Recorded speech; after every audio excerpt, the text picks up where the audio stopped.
It's the comedy horror series about a vampire who doesn't fit the stereotypical mold. Set in a world populated by beautiful, fit, and vain undead, Reginald the Vampire is an unlikely hero who navigates all kinds of obstacles, from a bully manager at work to a vampire chieftain who wants him dead. And now he's got to deal with the angels. If he's here to kill us, then why hasn't he done it already? Maybe because he got sidetracked? What if he's here to observe us? Like an advanced scout? Oh, yeah, he's observing something else. Reggie, are you mad because Balestro is gonna eradicate the entire vampire species? Or because there's an angel macking on your girl? She's not my girl anymore. Can angels even mac? That's like a sin, right? I have no idea. What do you think they're talking about? You can listen if you want to. Use your ears. Invading Sarah's privacy? It's off limits. Vampires, not monsters. So Slushy Guy turns out to be an angel. But what's with the obsession with slushies? I don't get it. Is it a misdirect or part of his disguise? My 23rd favorite combination is 2/3 mango swirl, 1/4 chocoholic blast, and the remaining 1/12 passion pulp. My 24th favorite combination. What's his deal? I'll tell you what it's not. Honesty. Because if he was telling Sarah the truth, that angels are coming to wipe us out in 27 days, she would kick him right on the Celestials. We welcome the star and executive producer of Reginald the Vampire, Jacob Batalon. Good to have you with us, Jacob. Thanks so much for having me. You were kind of mesmerized by watching that clip there. What were you thinking? I was just really, it's honestly really funny watching things back because I feel like we did things so differently back then, but watching it all together is really satisfying. Oh, good. Oh, good. Because really, there's a lot riding on you, starring in it, executive producing. What is that like for you? Pressure. Yeah, I bet. Tell me about that pressure. It's great. I feel like there's a lot of sometimes unnecessary pressure that you put on yourself, but you just want to do really well for yourself and the crew and the cast. And hopefully we do well. It looks like a great cast. Tell me about Reginald, what you would want the viewers to know about Reginald. And also, he's kind of grown up a bit here. Yeah. Reginald is, I think, probably the most relatable vampire out of all vampires in media, hopefully. Yeah. And I think that the one message I would want to give people is that you are more important than how you look. It's what's on the inside that counts. And everyone has the chance to be the hero. When also everyone has a chance for love too, right? Absolutely, yes. Love is very important in life. And sometimes it doesn't go your way. And sometimes you just kind of have to maybe fight for it. Is there a bit of improv in the show? I mean, I know you have great writers, but I'm just wondering if you get a chance to kind of be a little free in what you do with Reginald. Yes. Oh my gosh, the writers are so great with me because I'm always improvising because I sometimes forget my lines. But they definitely allow me the space to do so, and they're also really funny on their own already. So. You know, this is season 2, so how does that feel to know that you got renewed? It feels like a really big accomplishment, honestly. Sometimes you feel like you only get one shot at something, and we're really glad and lucky to be able to have another shot.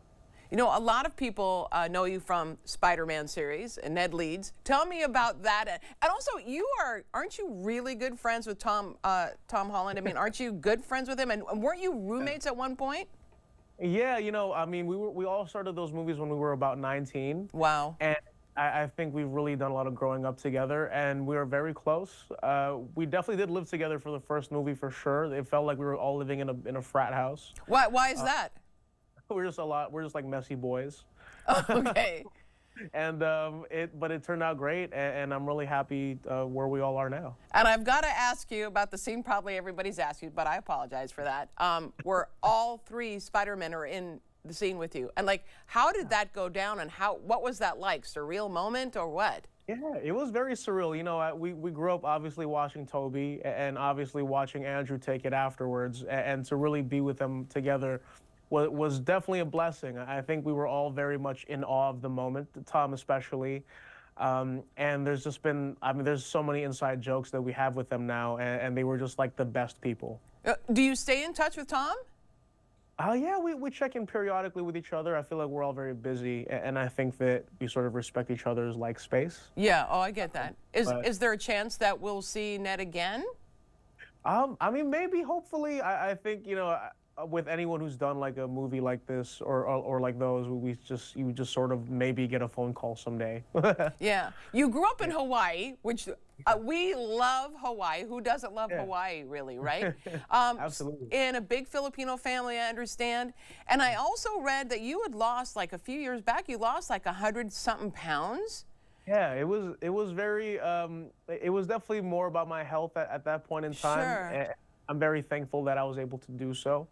And I've just like gained a lot of healthy habits. I think even when I was doing that, I did a lot of unhealthy things to make me get to that point. So I think now I have a healthy relationship with diet and exercise. Well, tell me though, how do you not miss some great Filipino food? I mean, like, is there one thing that you miss that maybe you do a different version of, like a vegan version of? Like, I'm thinking lumpia. How can you not live with lumpia? Yeah, we definitely love lumpia. Definitely love chicken adobo. Or Yes. How do you live without that? You know, I actually try to balance my diet out a lot more now. So I'll maybe have some of that every once in a while. Okay, maybe. gotcha. But definitely I try to do like other things that are more like whole foods. Chicken is whole food, obviously. Yeah, yeah, I got it. Whole food. I'm noticing this sweet heart necklace on your you. Tell me about that. Is there a love in your life? Oh yeah, it's that my girlfriend and I actually got these matching ones together in LA the other day. Yeah, just to like sort of represent her while I'm doing these things. So your life is really good. I mean, you've got your own show that you're starring in, executive producing. Life is good. It's a good time. I hopefully it doesn't end. Well, do you think there'll be a third season of Reginald the Vampire? Oh, I think we are very hopeful. You know, with these type of shows, you sort of like kind of have to wait to see how people react to it, and hopefully enough people want to see a third season. Yeah. But you know, right now I think we all just kind of focus on making things like promoting things that we hopefully people enjoy. Well, it seems like people are really enjoying Reginald. Thank you so much, Jacob. We want to tell our viewers, Reginald the Vampire airs Wednesday nights at 10 on Sci-Fi. Thank you again. Thank you so much for having me. You bet. All right, we'll be right back with more AM Northwest. Don't go away.